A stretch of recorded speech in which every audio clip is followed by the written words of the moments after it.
메리 크리스마스. 우리 다 함께 자리에서 일어나셔서 기쁨으로 주님 찬양하며 나아가겠습니다.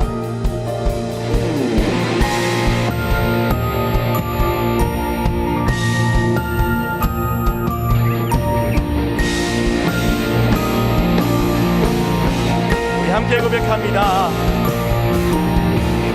별빛 속에 빛나는 주님, 바람결에 말씀하시네. 하늘과 땅 다스리는 주, 그 무엇일까? 주의 탄생 축하하리라. 그의 백성 구원하려고 이 세상에 주님 오셨네. 그 무엇일까? 그의 얼굴 대하기까지 그의 은혜 의심하였네. 나를 보호하시는 주를 나 지금 알았네. 내 곁에 계시면서 나와 함께 하시는 주님, 나를 지켜주시는 주님, 나의 곁에 계시는 주는 모든 것 대신에. 우리 한 번 더 고백합시다. 별빛 속에 빛나는 주님, 바람결에 말씀하시네. 하늘과 땅 다스리는 주, 그 무엇일까? 주의 탄생 축하하리라. 그의 백성 구원하려고 이 세상에 주님 오셨네. 그 무엇일까? 그의 얼굴 대하기까지 그의 은혜 의심하였네. 나를 보호하시는 주를 나 지금 알았네. 내 곁에 계시면서 나와 함께 하시는 주님, 나를 지켜주시는 주님, 나의 곁에 계시는 주는 모든 것 대신에. 나와 함께 하시는 주님, 나를 지켜주시는 주님, 나의 곁에 계시는 주는 모든 것 대신에.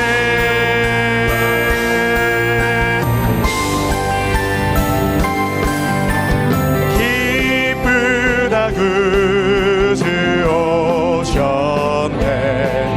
만 백성 맞아라.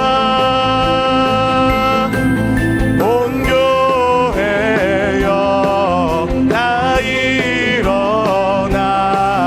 다 찬양하여라. 다 찬양하여라. 다 찬양하여라.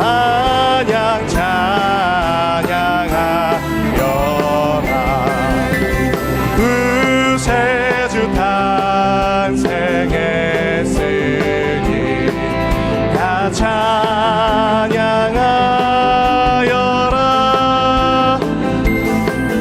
이 세상의 만물들아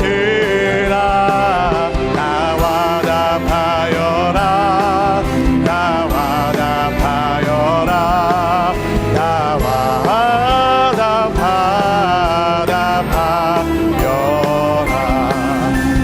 은혜와 진리 되신 주, 다 주관하시니.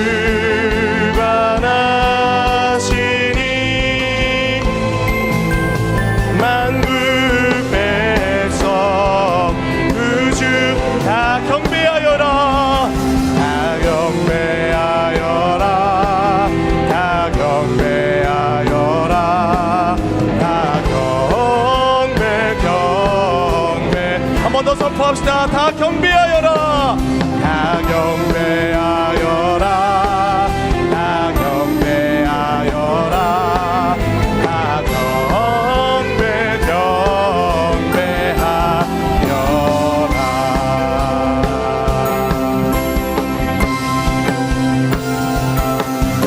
할렐루야. 우리의 구원자이시며 기쁨의 이유가 되시는 주님을 찬양합니다. 주님 영광 받아 주시옵소서. 우리 더 큰 기쁨으로 주님을 찬양하겠습니다.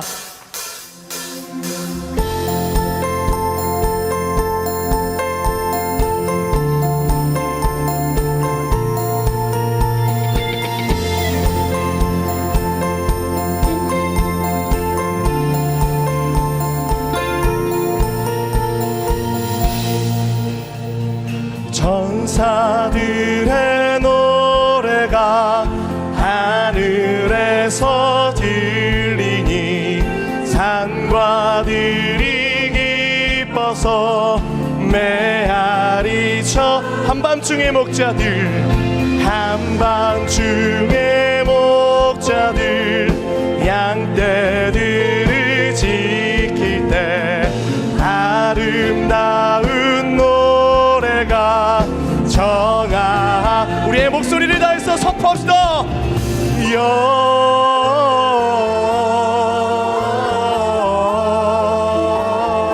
영광을 높이 계신 주께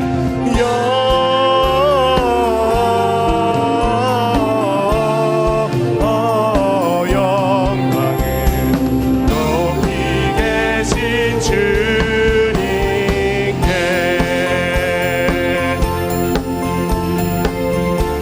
우리 다시 한번 고백합시다. 베들레헴 달려가 나시나기 예수께 불어 경배합시다. 탄생한 믿음으로 선포합시다.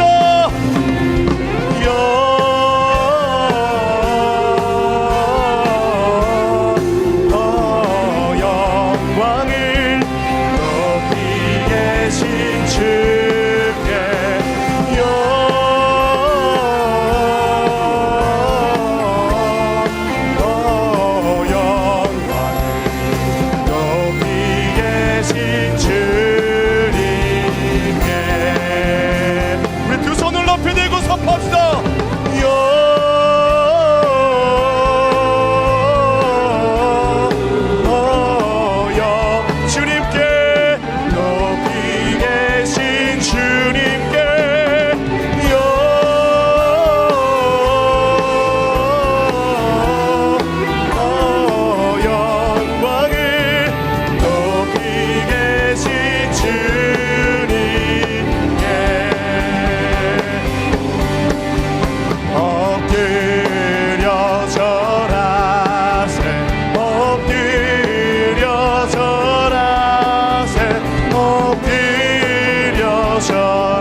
겸손의 왕으로 오신 주님을 기뻐합니다. 우리의 만왕의 왕이요 만유의 주가 되신 주님께 우리 더 큰 박수로 영광 올려드립시다. 할렐루야. 감사합니다 주님. 우리 자리에 앉아서 계속 주님 찬양하겠습니다.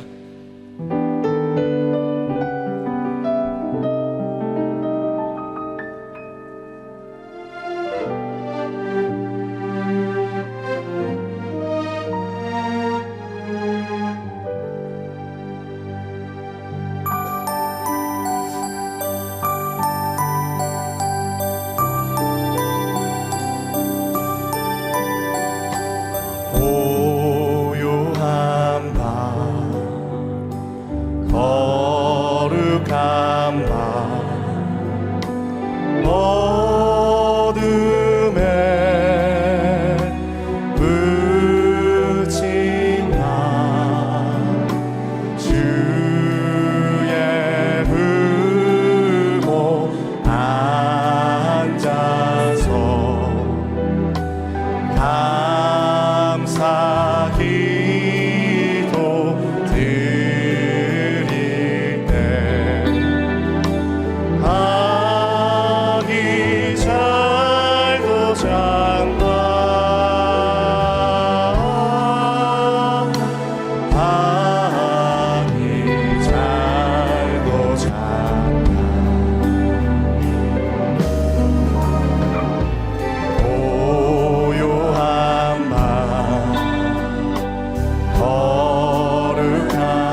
왕이 나셨도다. 왕이 나셨도다.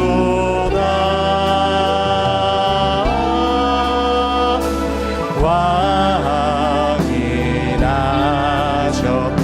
우리 한 번 더 고백합니다. 고요한 밤 거룩한 밤, 고요한 밤 거룩한 밤, 동방의 바사들 별을 보고 찾아와 불어 경배 드려. 왕이 나셨도다. 왕이 나셨도다.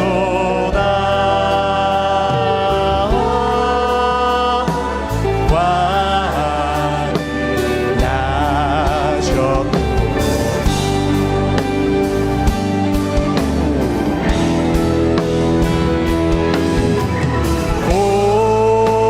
고개 들어 주를 맞이해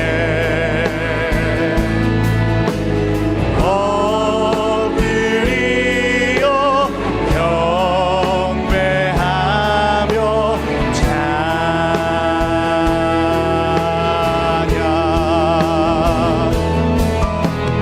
왕의 위엄을 신령과 징조 찬양으로 영광 돌려, 찬양으로 영광 돌려 만왕에. 우리 다시 한번 믿음으로 선포합시다. 고개 들어 고개 들 주님을 기뻐합니다. 주를 맞이. 아멘. 주님 엎드리어 경배하며 찬양.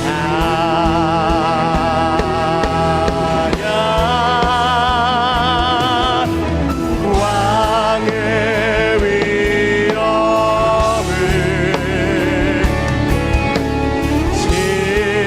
신령과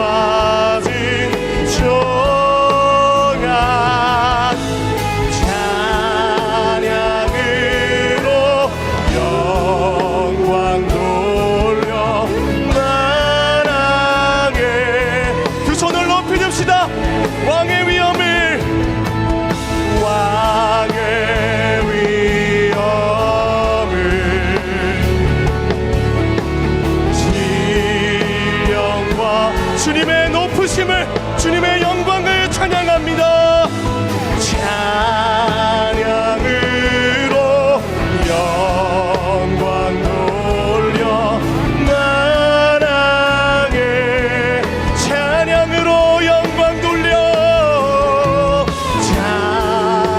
찬양으로 영광 돌려 만왕에 왕께. 하나님, 이 땅 위에 겸손함으로 오셔서 우리를 구원하시고 우리에게 영원한 생명을 허락하신 그 주님의 크신 사랑과 낮아지심을 우리가 오늘 더 깊이 있게 묵상하고 바라보며 주시는 말씀을 따라서 우리도 그 자리로 나아갈 수 있는 삶이 될 수 있기를 원합니다. 하나님, 은혜의 말씀 주실 때 우리 안에 더 큰 하나님의 영광과 기쁨이 가득하도록 역사하여 주시옵소서. 우리 마음을 다해서 주 앞에 기도하며 나아가겠습니다. 하나님 감사합니다. 오늘도 그 왕의 위엄을 믿음으로 바라보며 나아갑니다. 하나님의 뜻을 따라 믿음으로 나아가는 자들에게 하나님의 영광을 보게 하여 주시며 주님의 뜻이 오늘 우리 가운데 이루어지는 귀하고 복된 시간 될 수 있도록 하나님 역사하여 주시옵소서. 사랑의 하나님 아버지, 우리를 위하여 가장 낮은 이 땅에 오시어 우리의 영원한 구원자, 우리의 왕이 되어주신 주님께 영광과 찬양을 드립니다. 성탄의 기쁨을 우리에게 주신 구원의 은혜에 감사하며 하늘에서는 영광이요 땅에서는 기쁨이 가득한 성탄 예배가 되게 하사 예배를 드리는 모든 자녀와 가정 위에 천군 천사의 보호하심이 가득 넘치게 하여 주시옵소서. 사랑의 주님, 한 해를 돌아보면 우리가 은혜 없이는 살아갈 수 없는 존재임에도 불구하고 교만하여 무너지고 세상의 유혹에 우리의 시선을 빼앗겨 하나님을 멀리하였음을 회개하오니 용서하여 주시옵소서. 기적과 축복의 땅에서 하나님의 풍성함을 누리게 하시고 은혜를 누리며 은혜로 살게 하시사 하나님이 하신 모든 것들에 하나님께 감사의 고백을 올려드리는 하나님의 자녀들 되게 하여 주시옵소서. 사랑하는 아버지, 이 나라와 민족을 위해 기도합니다. 예수님께서 이 땅에 오신 이 기쁜 소식을 모르는 이들에게 이 땅을 구원하기 위해 오신 우리의 구원자가 온전히 선포되는 나라와 민족 되게 하여 주시옵소서.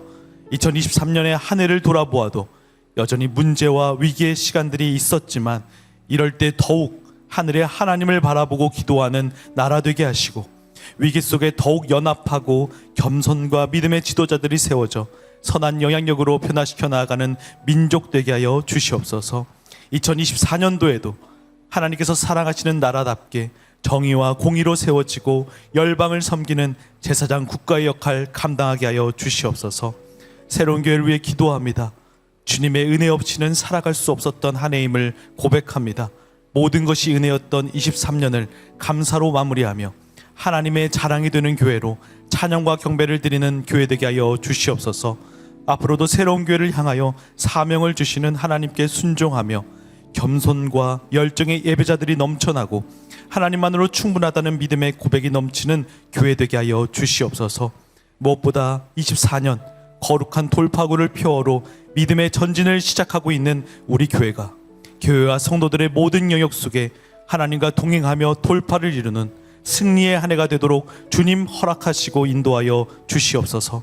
사랑하는 한옥 목사님을 위해 기도합니다. 하나님께서 찾으시는 예배자로 먼저 겸손히 나아가 하나님의 말씀을 전하시는 목사님에게 하나님의 능력을 부어 주시옵소서. 말씀을 듣는 모든 주의 자녀들, 우리의 구원자이자 왕으로 오신 예수 그리스도를 우리의 주인으로 온전히 모시고 빛의 자녀의 삶을 살아가는 우리가 되게 하여 주시옵소서. 뮤찬팀의 특순을 기뻐 받아 주시사 어둠을 밝히고 빛으로 오신 우리의 왕이신 예수 그리스도가 선포되고 모든 예배자들의 마음에 온전히 십자가의 은혜가 새겨지는 귀한 시간 되게 하여 주시옵소서. 추운 날씨에도 주님의 몸된 교회를 헌신과 사랑으로 섬기는 모든 주의 백성들에게 하늘의 칭찬과 축복으로 함께하여 주시옵소서. 우리를 위하여 이 땅의 구원자로 오신 임마누엘 예수 그리스도의 이름으로 기도드립니다. 아멘. 네, 할렐루야. 일부 예배에 나오신 성도님들과 또 온라인 실시간으로 함께 예배하는 모든 성도님들을 주님의 이름으로 환영하고 축복합니다. 오늘 주님께서 주실 은혜를 더욱 기대하면서 이렇게 옆에 분들과 인사하도록 하겠습니다. 성탄의 기쁨 충만하세요. 성탄의 기쁨 충만하세요. 네, 우리 함께 축복하는 시간 갖도록 하겠습니다. 서로를 바라보며 축복하겠습니다. 축복합니다. 주님의 이름으로 축복합니다. 주님의 사랑으로 이곳에 모인 주의 거룩한 자녀에게 주님의 기쁨과 주님의 사랑이 충만하게 넘치기를.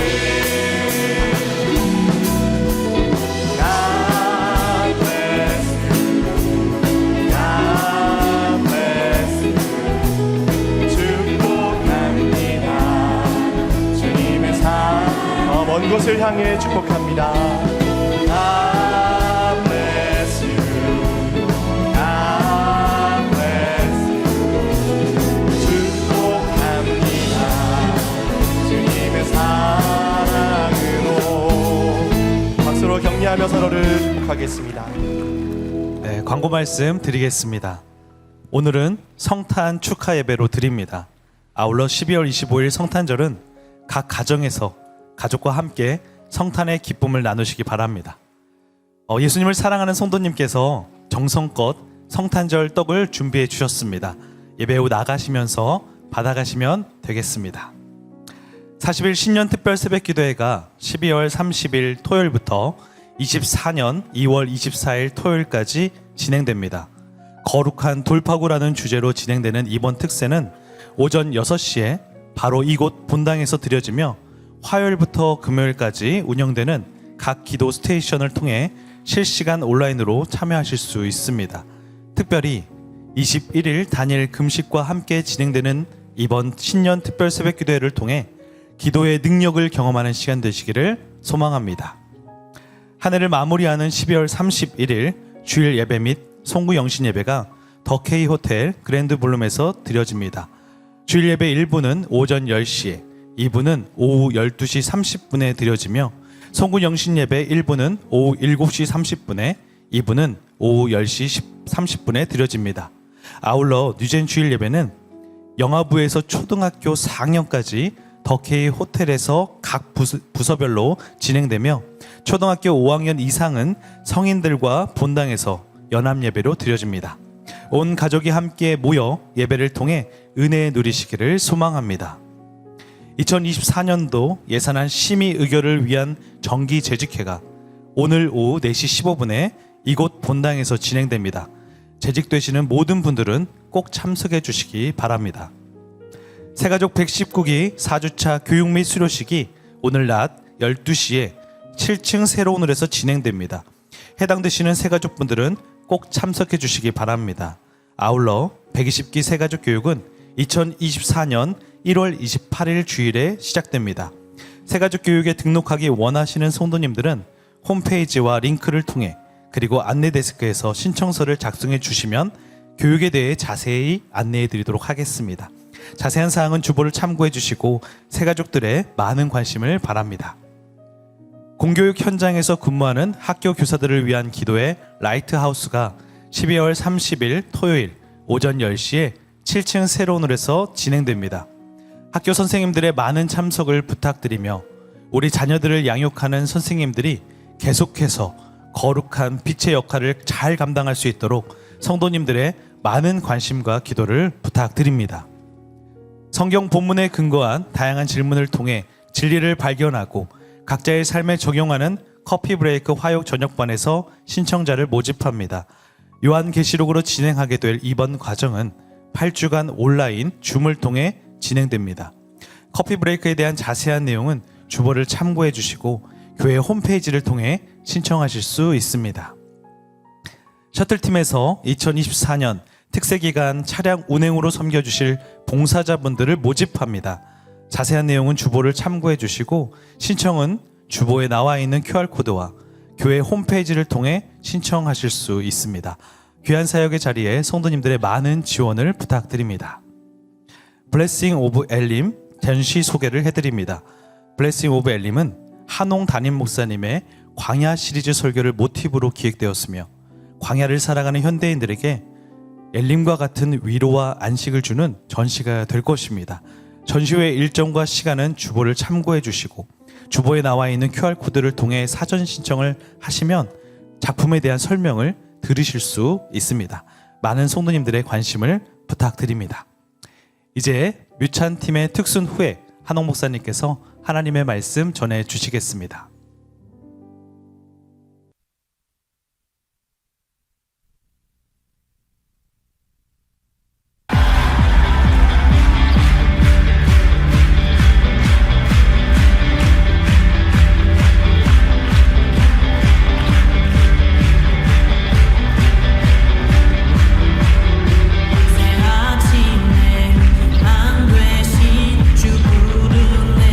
주를 보내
song that lights up the stars.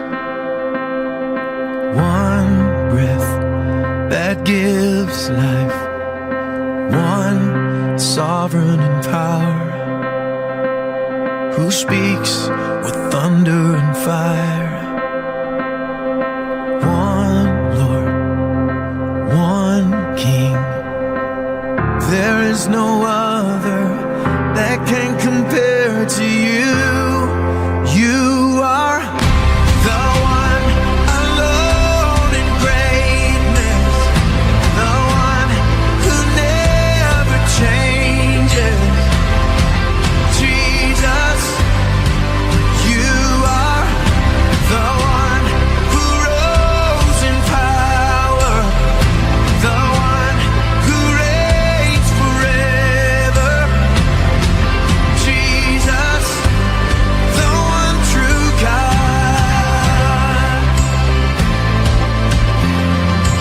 One man on the cross, one light of the world, one name, one word, one way to be saved, and one lamb that was slain,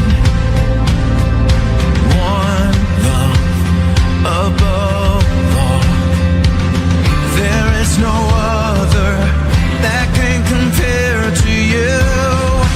You are the one alone in greatness, the one who never changes.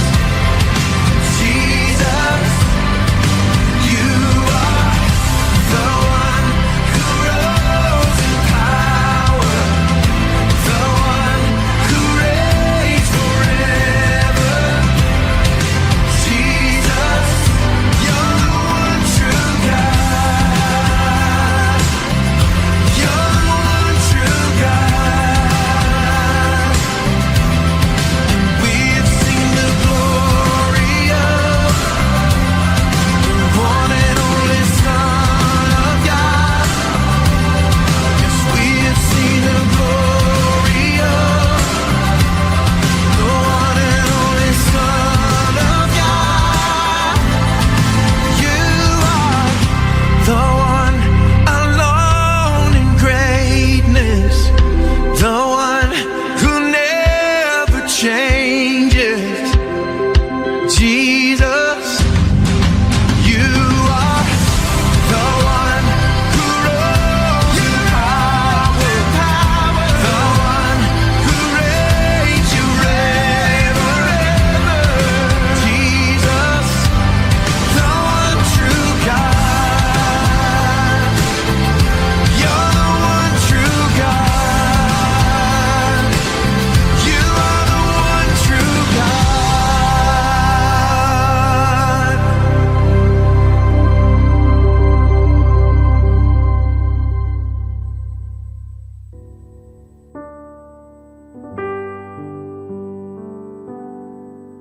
베들레헴 비전의 무판.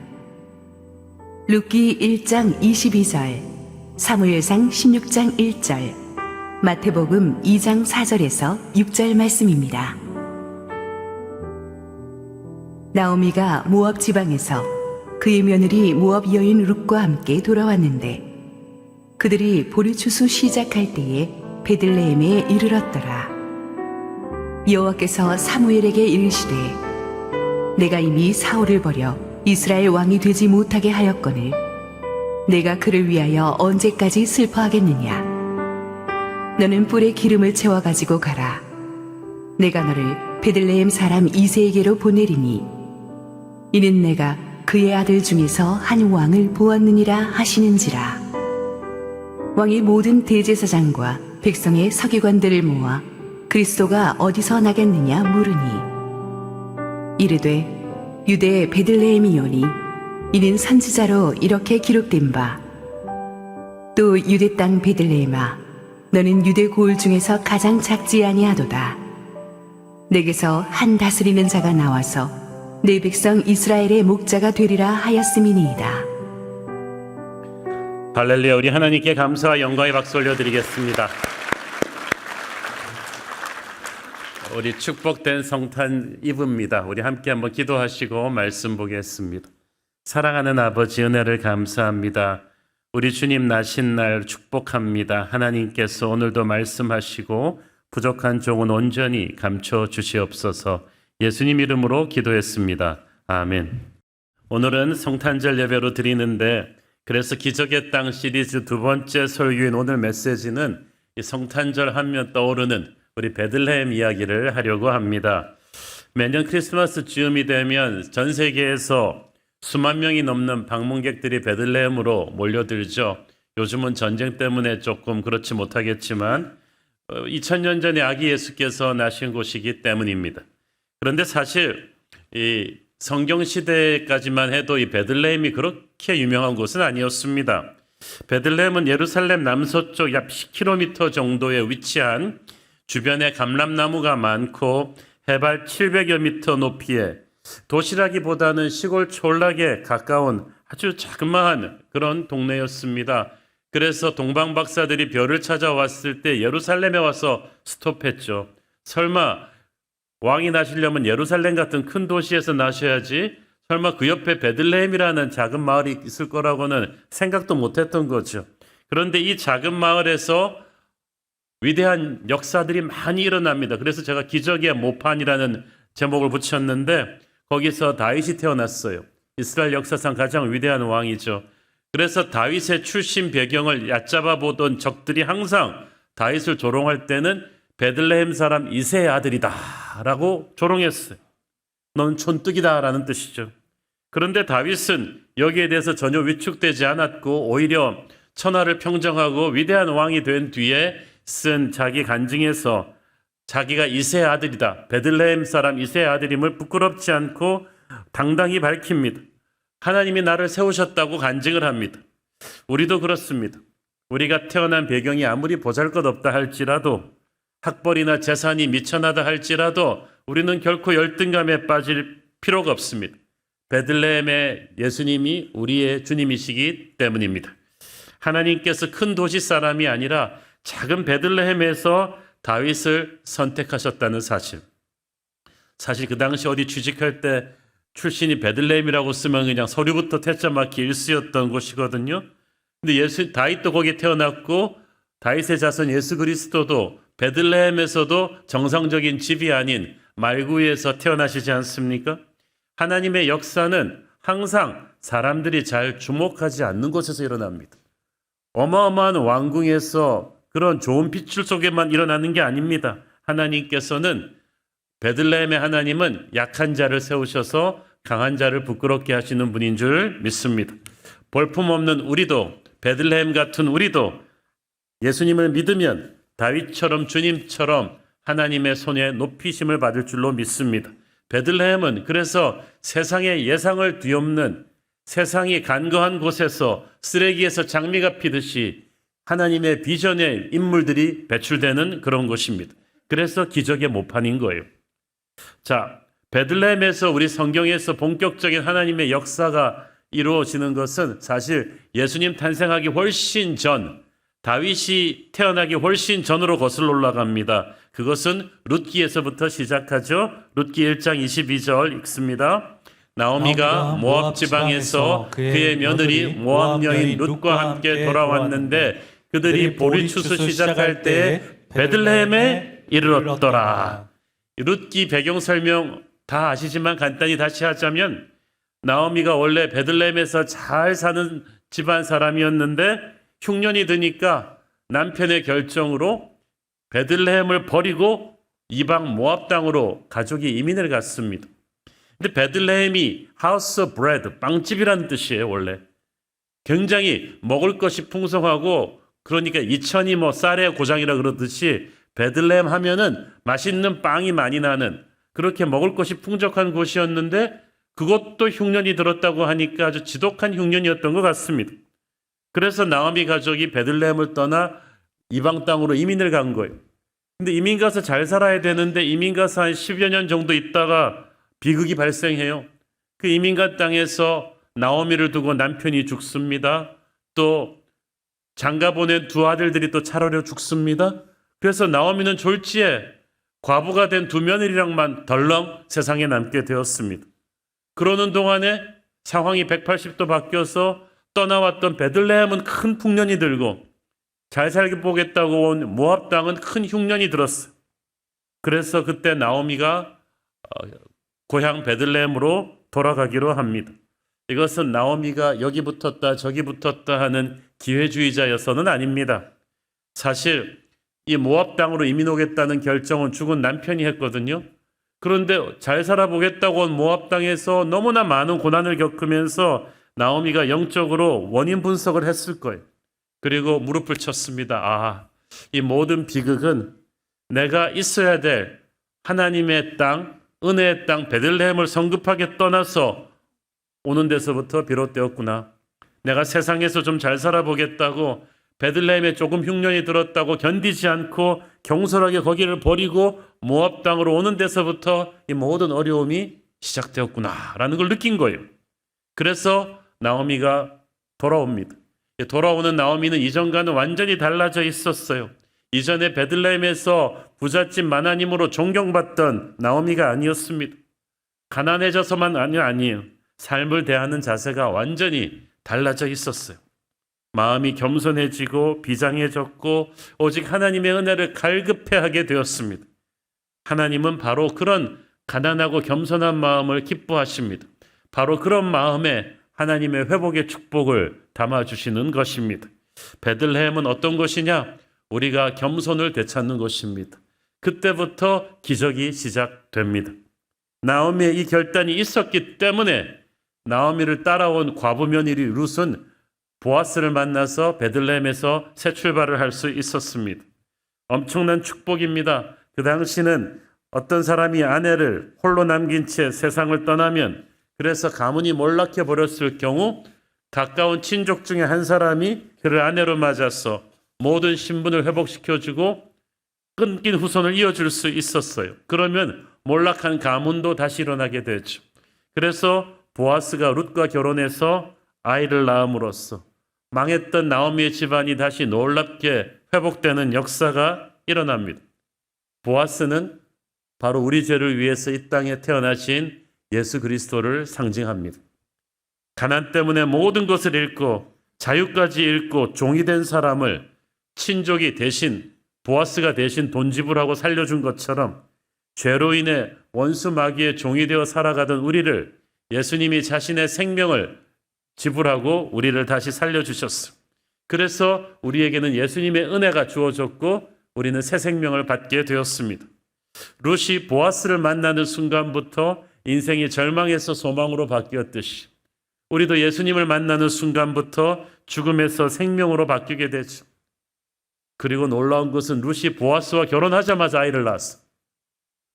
지난 남편과는 죽은 나오미 아들과는 10년 가까운 결혼 생활을 했는데도 아이가 없었는데 보아스는 결혼하자마자 아이를 낳았어요. 우리가 예수님 안에 거하면 세상적으로 10년 노력해도 안 되는 일들이 단 열흘 안에 해결될 수도 있어요. 광야에 샘이 넘쳐 흐르고 사망의 꽃이 피는 역사가 베들레헴에서부터 시작되는 줄로 믿습니다. 중요한 것은 이 룻과 보아스의 만남이 모압 땅이 아니라 베들레헴에서 일어났다는 거죠. 우리가 보아스를 만나는 곳, 예수님을 만나는 곳은 모압 땅이 아닙니다. 거기서 100년 기다려봐야 기적이 일어나지 않아요. 하나님의 사람은 약속의 땅 안으로 들어와야 하나님의 기적을 체험하게 될 것입니다. 우리의 인생의 보아스를 만나는 곳, 주님과의 거룩한 만남의 축복이 이루어지는 곳은 바로 우리가 있어야 될 약속의 땅인 줄 믿습니다. 그런데 우리가 먹고 살기 위해서 모압 땅으로 자꾸 경솔하게 도망가니까 일이 꼬이는 거예요. 조금 베들레헴에서 흉년이 왔다고 그걸 견디지 못하고 도망가니까 풍성해 보이는 모압 땅이 나중에는 결국 나오미의 가족을 침몰시키고 말았어요. 그래서 빨리 회개하고 모압에서 베들레헴으로 돌아와야 돼요. 그래야 기적이 시작될 것입니다. 그래야 회복이 시작되는 거예요. 베들레헴이 아까 빵집이라 그랬죠. 은혜의 빵. 그 빵집은 그 빵은 뭘 상징합니까? 하나님의 은혜를 상징합니다. 베들레헴은 우리가 돌아와야 되는 은혜의 자리예요. 예배의 자리예요. 교회예요. 여기에 회복과 축복과 은혜와 기적의 빵들이 가득합니다. 오늘 이 자리에 한때 믿음 생활 잘 하다가 은혜의 베들레헴을 떠나서 세상 모압으로 갔던 분들이 있다면, 그래서 거기서도 생각했던 것처럼 잘 되지 못하고 낙담하고 실패한 분들이 있다면 이 성탄 메시지는 바로 여러분을 위한 것입니다. 여러분 중에는 한때 뜨겁게 예수님을 믿었던 분들이 있습니다. 그 시간을 기억하십시오. 얼마나 여러분이 예수님을 뜨겁게 예배했던가를 기억하시고 그 첫사랑을 다시 회복하는 결단이 있게 되기를 바랍니다. 우리는 그렇게 낭망한 채로 기가 죽어서 살아갈 패배자들이 아닙니다. 우리는 예수님의 피로 구원받은 하나님의 자녀들입니다. 거룩으로 무장하고 세상을 압도할 사람입니다. 그런데 베들레헴이 잠깐 힘들어졌다고 하나님을 떠나 세상으로 도망갔기 때문에 우리 인생이 그렇게 초라해진 거예요.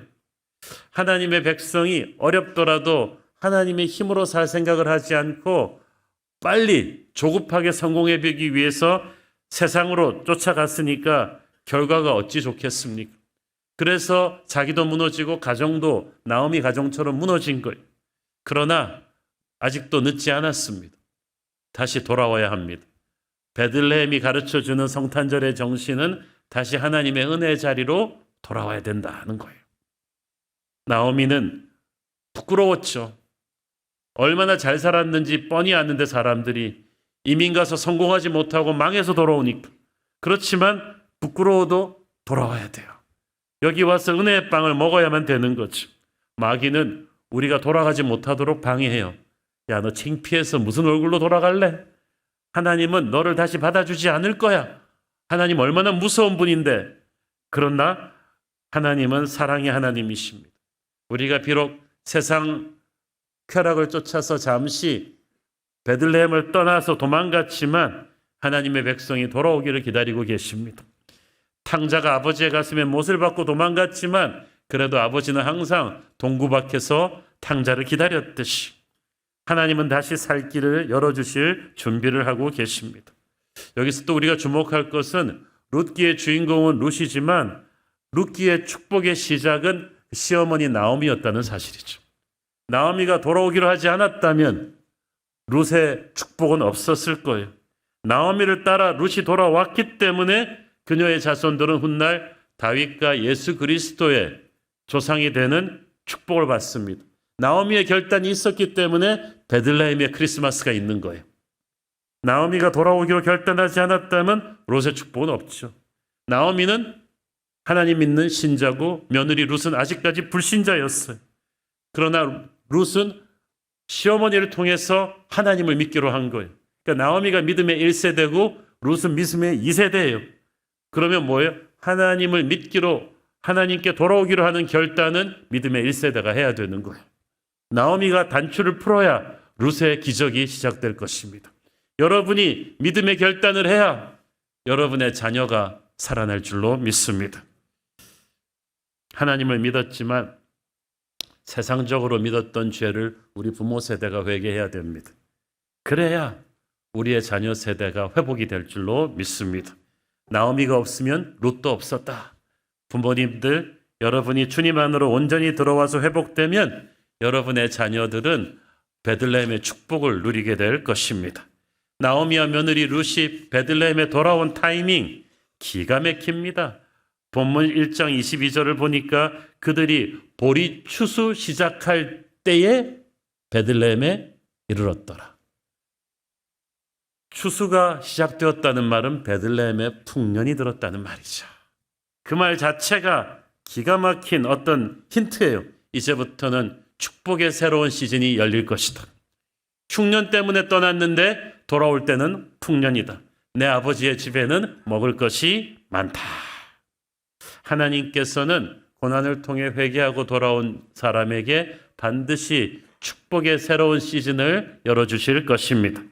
고난이라는 고통스러운 언덕을 넘고 나면 우리는 하나님의 새 그림을 기대해도 될 것입니다. 왜? 회개하고 돌아왔으니까. 하나님이 기다리시는 약속의 땅 안으로 들어왔으니까.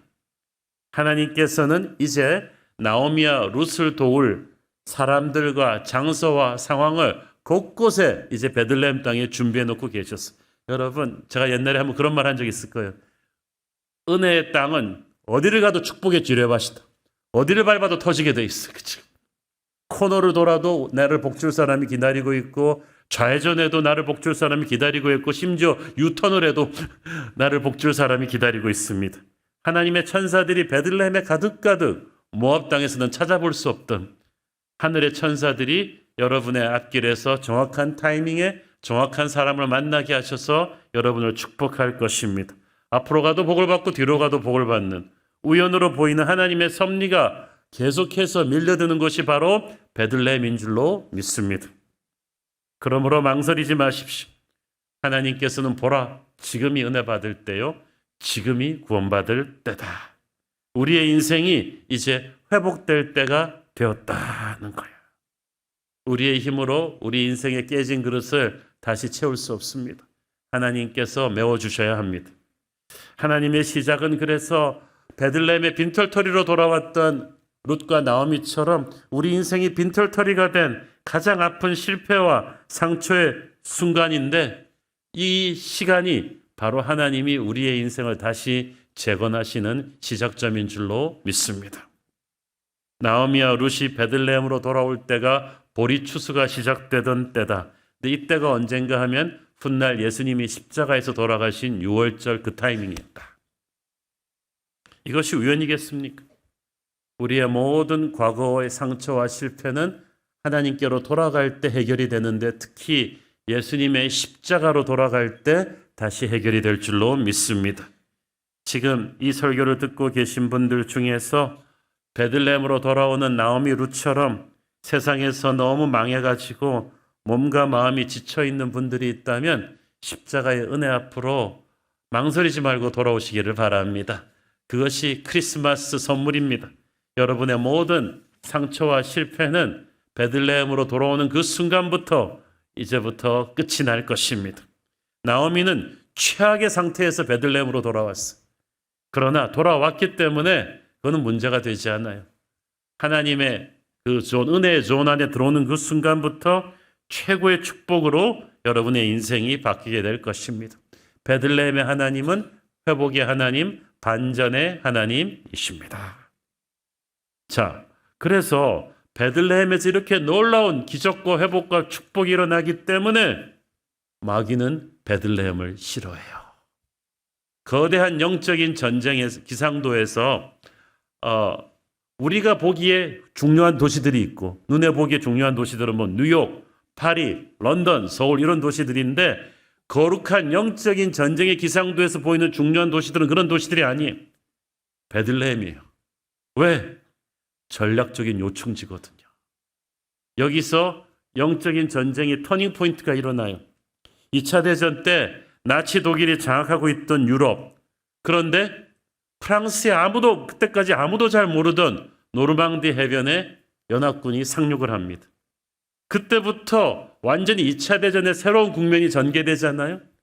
그때까지부터 나치 독일은 공격전쟁에서 방어전쟁으로 바뀌게 되고, 곳곳에서 후퇴하다가 마침내 나중에 멸망하게 되죠. 노르망디가 바로 터닝 포인트였던 거예요. 그때까지 세상 사람들 아무도 모르던 도시였죠. 노르망디 해변.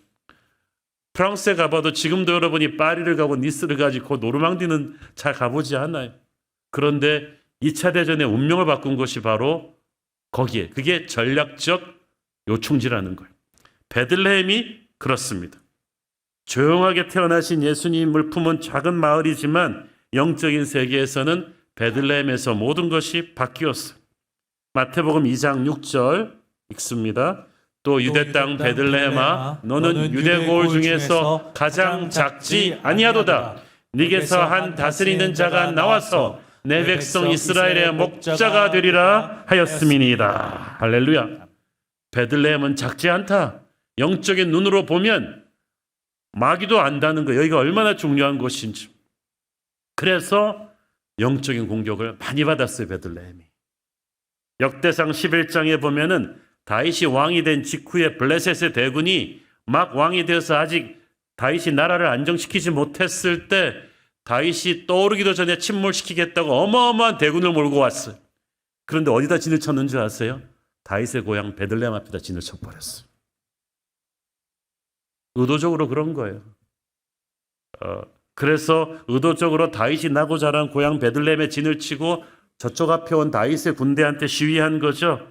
다윗, 네 고향부터 시작해서 앞으로 네가 사랑하는 모든 걸 파괴할 거야. 블레셋은 이런 조롱을 한 거죠. 이걸 지켜보고 있는 다윗이 얼마나 마음이 아팠겠어요. 왕으로서 경거망동할 수는 없고. 그런데 우리는 그때 어떤 일이 일어났는지 알잖아요. 그때 적의 의도를 파악하고 왕의 아픈 마음을 파악한 다윗의 세 용사가 일어났어. 단 3명이 수만 명의 블레셋 대군의 포위망을 뚫고 베들레헴의 우물에 가서 물을 길어 옵니다. 그것은 단순히 다윗의 갈증을 해결시켜 주기 위함이 아니었어요. 다윗에게 치욕감을 안겨주려던, 베들레헴을 공격해서 다윗에게 치욕감을 안겨주고 이스라엘을 겁주려던 적에게 역으로 치욕을 안겨주는 통쾌한 일이었죠. 어떤 메시지였을까요? 야, 니들 블레셋은 우리 3명한테도 단번에 뚫리면서 너희들이 뭘 할 수 있어? 우리의 죽은 다윗은 감히 너희 따위에게 모욕당할 뿐이 아니시다. 베들레헴은 이제부터 수치의 장소가 아니라 반격의 시발점이 될 것이다. 그래서 세 용사의 이 용기로 인해서 블레셋은 오히려 그냥 역공을 맞아버렸어요. 다윗을 모욕 주려고 했다가 자기들이 역공을 맞아버렸죠. 그런데 저는 이 전투가 그냥 우연이라고 생각하지 않습니다. 베들레헴이기 때문에 그걸 받은 거예요. 그래서 여러분, 지금도 그렇습니다. 기적이 일어나기 전에는 항상 영적인 공격이 있어요. 성경에서 말하는 모든 기적을 보세요. 홍해가 갈라지기 전에 애굽의 전체대가 우리를 쫓아왔단 말이죠. 베들레헴에서 아기 예수가 태어날 때 헤롯이 거기를 죽이려고 하고 이 모든 일들이 일어나요. 그러므로 여러분 그걸 두려워하지 마세요. 영적인 공격이 올 때 위축될 게 아니라 야, 기적이 일어나겠구나. 여기가 정말 중요한 땅이구나. 내가 정말 중요한 사람이구나. 그래서 베들레헴 정신은 영적 전쟁을 두려워하지 않는 것입니다. 우리를 공격해오는 마귀에게 오히려 역공을 가하는 것입니다. 이 베들레헴에 대한 공격은 아기 예수가 태어날 때도 계속되었죠. 우리가 알지 않습니까? 동방 박사들이 예수님을 경배하고 난 직후에 하나님의 음성을 듣고 헤롯 왕에게 가서 알려주지 않고 바로 집으로 가버렸다는 것. 요셉과 마리아도 동방 박사의 귀띔, 성령의 인도하심을 받고 바로 애굽으로 피난을 가버렸죠. 뒤늦게 그 사실을 알고 헤롯이 분노해가지고 베들레헴 근처에 2살 미만의 모든 사내 아이를 다 죽여버리라고 그랬죠. 마을이 작았지만 그때 한 수십 명은 희생당했을 것이라고 학자들은 추측합니다. 베들레헴을 공격한 이 헤롯 왕의 분노는 마귀의 분노입니다. 마귀가 시키지 않고는 있을 수 없는 일이죠. 이 백그라운드에 어떤 일이 일어났는지 요한계시록 12장에 나오죠. 거기서 보면 한 여자가 임신해서 아이를 베고 해산하는데 붉은 용이 이를 막 공격하려고 쫓아와요. 이게 무슨 그림이냐 하면 크리스마스 때 하늘나라에서 어떤 영적인 전쟁이 일어났는가를 보여주는 거예요. 여자가 낳는 이 아기는 바로 우리를 구원하기 위해 이 땅에 태어나신 예수 그리스도, 베들레헴의 아기 예수를 가리키는 거예요. 마귀가 그토록 집요하게 아기 예수의 베들레헴을 공격한 이유가 있었죠. 에덴 동산에서 마귀가 인간을 타락시켜서 죄의 노예로 만들고 세상 권세를 쥐고 인간을 비참하게 속박하고 있는데 이 아기 예수가 태어나시면서 마귀의 권세가 이제 무너질 거거든요. 인간을 죄에서 자유케 할 거거든요. 이제 하나님의 나라가 임해서 마귀는 마침내 멸망하게 될 거거든요. 그래서 아기 예수의 탄생은 마귀의 패망을 알리는 프랑스의 노르망디 해방과 같은 그런 하나님의 역습을 말하는 거죠. 그러니까 가만히 있을 리가 없죠, 마귀가. 영화 반지의 제왕에서 이 프로도가 절대 반지를 들고 가는 여정에서 얼마나 많은 공격을 받습니까? 몇 번씩 죽을 뻔합니다. 나중에 이유가 있었죠. 프로도가 마침내 그 절대 반지를 파괴하는 순간에 모든 악한 군대들이 순식간에 힘을 잃고 무너집니다. 그러니까 프로도를 중간에서 막으려고 그렇게 많이 공격했던 거예요. 아기 예수의 탄생으로 죄라는 절대 반지가 힘을 잃었습니다. 예수님이 태어나시면서 모든 어둠이 물러가고 빛이 들어오게 됩니다. 우리가 그 아기 예수를 우리 인생의 구주로 영접하는 순간에 미움이 변하여 사랑이 되고 분열과 다툼이 물러가고 사랑과 용서가 들어오게 되는 거예요. 그래서 마귀는 직감했습니다. 이 아기 예수가 자신의 나라를 무너뜨릴 구세주라는 것을. 그러니까 막 발악을 하는 거죠. 베들레헴을 공격하는 거예요. 베들레헴을 공격한 마귀는 지금도 예수님이 역사하시는 곳에는 어디든지 따라다니며 공격합니다. 우리가 예수님을 믿기 전에는 별 큰 영적인 공격이 없었어요. 왜냐하면 어차피 마귀의 종노릇 하고 있었으니까. 그러나 예수님을 믿는 순간 이제 우리는 마귀의 권세를 깨고 나와서 예수 그리스도를 우리의 왕으로 모셨습니다. 마귀는 이걸 견디지 못하고 우리를 공격합니다. 베들레헴을 공격한 마귀가 우리가 베들레헴의 아기 예수를 구주로 섬기기 때문에 공격할 거예요. 예수 믿고 나서 여러분 쉽지 않습니다. 부모와 싸우게 되고 형제와 싸우게 될 수도 있어요. 마귀는 지금도 예수 믿는 가정을 공격하고요. 교회를 공격합니다. 예수님을 믿는데 왜 이런 일이 생기나 의아해하지 마세요. 예수님을 믿기 때문에 그런 거예요. 여러분이 중요하니까. 다윗이 중요하니까 다윗의 고향 베들레헴을 공격했던 것처럼 예수님이 중요하니까 베들레헴을 공격했던 것처럼 마귀는 여러분을 통해서 주님이 하실 일이 중요하니까 여러분을 공격하는 거예요. 그러므로 여러분 베들레헴 정신, 영적인 전쟁을 두려워하지 마십시오. 영적 공격을 당할 때 나도 주님의 반열에 서는구나. 다윗의 반열에 서는구나. 하나님이 나를 위해서 통해서 행하실 일이 크구나 하고 포기하지 않고 나가면 하나님께서 최후 승리를 주실 줄 믿습니다. 베들레헴의 정신을 저는 스피릿 베틀레헴이라고 부르고 싶은데 아까도 말씀드렸듯이 겸손입니다. 베들레헴에 돌아온 나오미와 룻이 가장 밑바닥에서부터 다시 시작합니다. 사실 그 당시 별다른 기술 없이 여인들도 당장 시작할 수 있는 것이 이삭 줍는 일이었죠. 가장 극빈 계층 사람들이 하는 일이었습니다. 그런데 나오미도 옛날에 잘 살던 집 마님이었고 모압 땅에서 룻도 잘 살았거든요. 그런데 하루아침에 일용직 노동자가 되는 거예요. 남의 밭에서 눈치를 보면서 이제 이삭을 주어야 하는 딱한 신세가 되었는데 이 남부끄러운 일을 룻이 자청하고 나섰어요. 저는 이것을 중요하게 봅니다. 룻이 그 천하고 힘든 자리까지 내려가서 이삭 줍는 자리까지 내려갔더니 거기에 누가 기다리고 있었습니까? 보아스가 기다리고 있었다는 거죠. 우리의 인생을 상상도 못할 축복의 자리로 끌어올려줄 보아스가 내가 망했다고 생각하고 겸손히 내려간 그 밑바닥에서 기다리고 있었다는 거죠. 요셉이 노예에서 죄수로 내려갈 수 없을 때까지 내려갔지만 그 자리를 마다하지 않고 겸손히 섬겼을 때 거기서 이집트 왕궁으로 직행하는 하나님의 구원의 길이 기다리고 있었듯이 그래서 하나님이 우리에게 가르쳐 주시고 있는 룻의 베들레헴 정신은 자존심을 버리고 하나님을 믿고 내려가야 될 때는 끝까지 내려가는 거예요. 제가 미국 설교를 그 말을 들은 적이 있는데 If you want to go up, you must first go down. 올라가고 싶으면 먼저 내려가는 법을 배워야 한다. 우리 주님도 베들레헴의 정신을 보여주신 분이잖아요.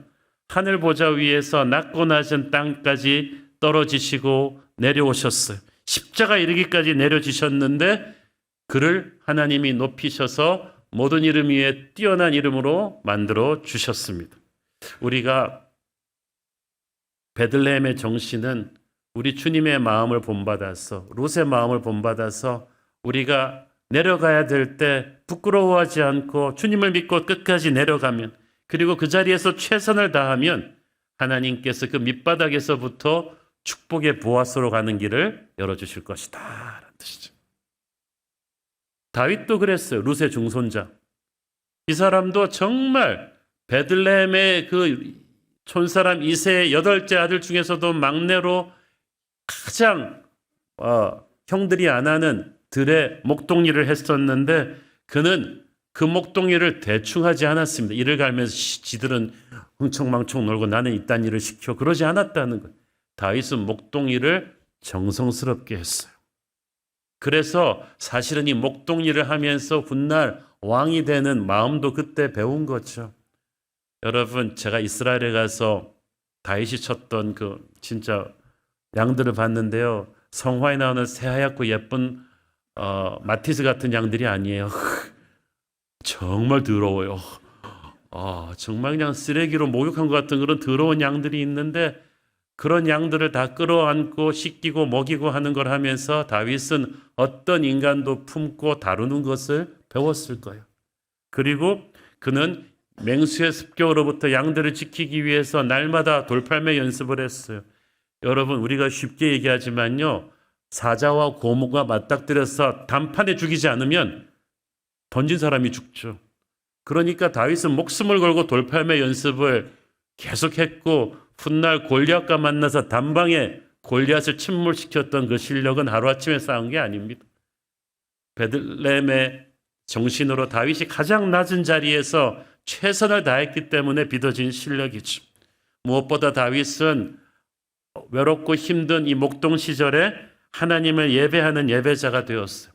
예배자에게 중요한 건 간절하고 가난한 마음으로 하나님만 구하는 열정인데, 이게 세상적으로 너무 많이 가진 사람은 되기가 어려워요. 예배의 마음을 배우려면 우리가 조금 가난해야 되고요. 병들고 망하고 세상적으로 가진 거 없고 시간도 많고 외롭고 쓸쓸하고 이럴 때 우리는 예배자가 됩니다. 간절한 마음의 예배자가 되죠. 그런 마음으로 예배자가 되니까 다윗은 나중에 모든 것을 소유한 왕이 된 뒤에도 뭐라고 그럽니까? 내가 원하는 딱 한 가지 소원은 그거밖에 없다. 하나님의 집에 평생 사는 것이다. 하나님의 아름다움을 사모하고 그의 성전을 사모하는 것, 나의 소원은 딱 그것뿐이다. 이게 베들레헴 정신이에요. 저는 여러분이 잘 되든 못 되든 변함없는 이 가난한 마음의 예배자가 되기를 바랍니다. 처음 아기 예수의 탄생을 전해들은 누가복음의 베들레헴의 목자들도 그런 영적인 열정이 있었죠. 베들레헴의 목자들은요, 특히 밤에 양떼치는 목자들은 목자들 중에서도 가장 하급 목자들이에요. 그런데 그래서 겸손한 거예요. 그래서 천사가 전해주는 아기 예수의 탄생의 소식을 들었을 때 그들은 망설이지 않았어요. 그래? 그러면서 총같이 달려간 거예요. 베들레헴은요, 해발 700m 높이에 있습니다. 순식간에 달려 올라가기 쉽지 않은 곳이. 그런데 달려갔다는 거예요. 믿음은 행동이에요. 행동하지 않는 건 우리가 바빠서가 아니라 교만해서 그래요. 그러나 어린아이처럼 겸손한 사람은 항상 예수님이 최우선 순위에 놓여 있습니다. 바쁘다는 핑계, 힘들다는 핑계, 마음이 교만해서 그런 거예요. 그러나 겸손한 베들레헴의 예배자들은 아기 예수 소식을 듣고 총알같이 달려갔죠. 여러분도 그렇게 하십시오. 어떤 상황에서라도 예수님의 이야기를 들으면 예배의 순간이 오면 달려가세요. 저는 그것이 베들레헴 정신이라고 믿습니다. The Spirit of Christmas. 크리스마스 정신은 곧 베들레헴의 정신이다. 저는 감히 그렇게 말하고 싶어요. 세상은 겉만 보고 쉽게 무시하는 베들레헴이었습니다. 그러나 거기서 다윗 왕이 태어나고 우리 주님이 태어나셨어요. 그러므로 우리는 세상이 교회를 우습게 보고 무시해도 결코 기죽지 말아야 돼요. 화려한 세상보다 더 위대하신 하나님께서 교회를 통해서 역사하기 때문이에요. 세상 사람들이 겉모습만 보고 우리를 무시해도 우리는 기죽으면 안 돼요. 우리는 약하지만 우리 안에 계신 주님은 강하시기 때문입니다. 우리가 주님과 동행하기만 한다면, 우리가 아무리 초라하고 낮은 자리에 있다 할지라도 주님은 우리를 높이시고 써주실 것입니다. 그것이 베들레헴에서 나신 아기 예수의 메시지예요. 베들레헴은 우리의 영적인 첫사랑의 자리라고 했죠. 은혜의 빵집이라고 했습니다. 그곳은 기도의 자리고 예배의 자리고 교회 공동체의 품입니다. 우리 인생이 힘들고 어려워질 때마다 우리는 그곳으로 돌아가야만 돼요. 처음부터 떠나서도 안 되었지만 떠났더라도 돌아와야 돼요. 돌아가는 걸 원치 않는 마귀의 방해와 공격이 있을 텐데 그래도 우리는 항상 베들레헴으로 돌아와야만 돼요. 베들레헴으로 돌아와야 거기서부터 기적이 일어나요. 거기서 우리는 축복의 보아스를, 예수님의 손을 만날 것입니다. 이 축복된 크리스마스에 베들레헴으로 정신으로 무장한 저와 여러분이 말구에 나신 구주 예수 그리스도의 은혜를 뜨겁게 감사하고 찬양하는 시간 되기를 축원합니다. 기도하겠습니다. 주님 은혜를 감사합니다. 오늘 베들레헴에 나신 우리 아기 예수, 그분의 은혜를 우리가 묵상합니다.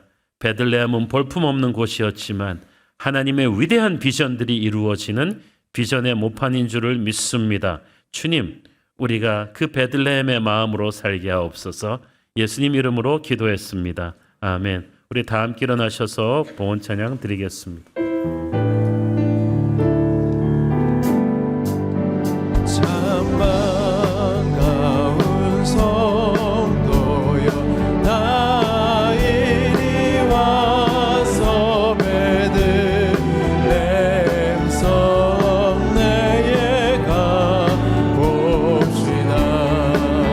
저 구유에 누이신 아기를 보고 엎드려 절하세, 엎드려 절하세, 엎드려 절하세.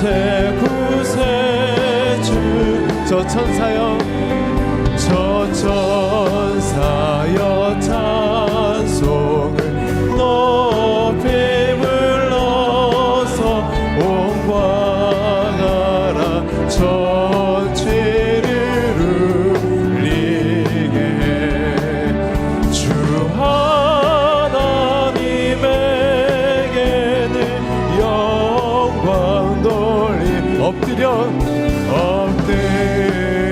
절하세, 엎드려 절하세, 엎드려 절하세. 구세주 이 세상의 주께서, 이 세상의 주께서 강생할 때에 참심과 참사랑이 되시려고 동정녀의 몸에서 나시어 엎드려 절하세, 엎드려 절하세, 엎드려 절하세, 엎드려 절하세. 구세 엎드려 절하세, 엎드려 절하세, 엎드려 절하세, 엎드려 절하세. 구세주 양내 성령의 새바람, 성령의 믿음의 두 손을 들고 이 땅에 불어오소서. 주의 영을 생기로 우리를 다시 살리사 이 땅에 하나님 영광 보아니 그런 나라가 되게 하소서. 열방에 하나님 영광 비추는 그런 교회가 되게 하소서. 사랑의 아버지, 오늘 주님의 특별한 은혜가 필요한 성도들이 있습니다. 돌이 지난 아기가 A형 독감에 전염되어 고열과 인후통으로 힘들어합니다. 쌍둥이를 임신한 임산부에게 유산기가 있습니다. 심장 부정맥과 머리의 동맥경화, 고혈압으로 힘들어하는 성도들이 있으니 우리 주님의 은혜의 손으로 붙들어 주옵소서. 원인 모를 담즙과 위장에 핏물이 고여서 중환자실에 있는 고등학생이 있습니다. 뇌 종양이 15개 정도 있어서 뇌부종으로 고통당하는 어머니가 있고 급성 림프 백혈병으로 항암 치료 후 조혈모 세포 이식을 받아야 되는 자녀를 둔 성도들이 있습니다. 우리 주님 그 안타까운 사정들을 아시오니 치유와 기적을 베풀어 주옵소서. 우리 새로운 교회 성도들 늘 낮고 천한 베들레헴까지 내려가신 예수님의 사랑으로 가득하게 하여 주시고 늘 베들레헴 정신으로 무장해서 세상을 변화시키는 거룩한 삶을 살게 하여 주옵소서. 사랑하는 대한민국을 불쌍히 여겨 주시옵소서. 모든 교만과 다툼은 사라지고 베들레헴의 아기 예수를 알게 되어 겸손하고 서로 사랑하는 나라 되게 하여 주옵소서.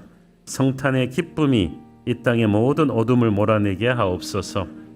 받은 은혜 감사하며 드리는 헌물의 손길들을 축복하시고 지금은 살아계신 우리 주 예수 그리스도의 은혜와 하늘아버지 사랑과 성령님 감화 감동하심과 교통하심과 축복하심의 은혜가 오직 베들레헴의 정신으로 승리하기를 소원하는 사랑하는 주의 백성들 머리 위에 지금부터 영원토록 함께 계시기를 축원하옵나이다. 아멘.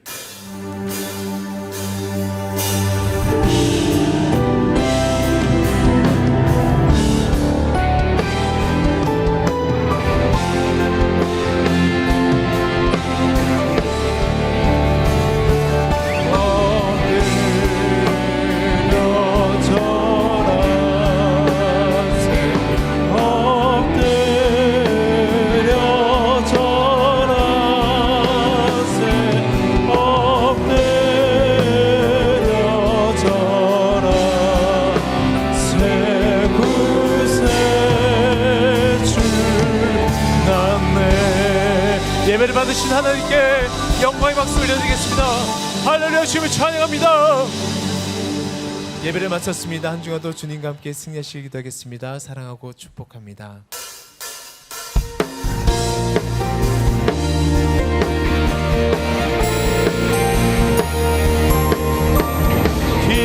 기쁘다 구주 오셨네. 맘 백성 맞아라. 온 교회여 다 일어나. 나 찬양하여라. 나 찬양하여라. 나 찬양하여 구세주 탄생했으니 구세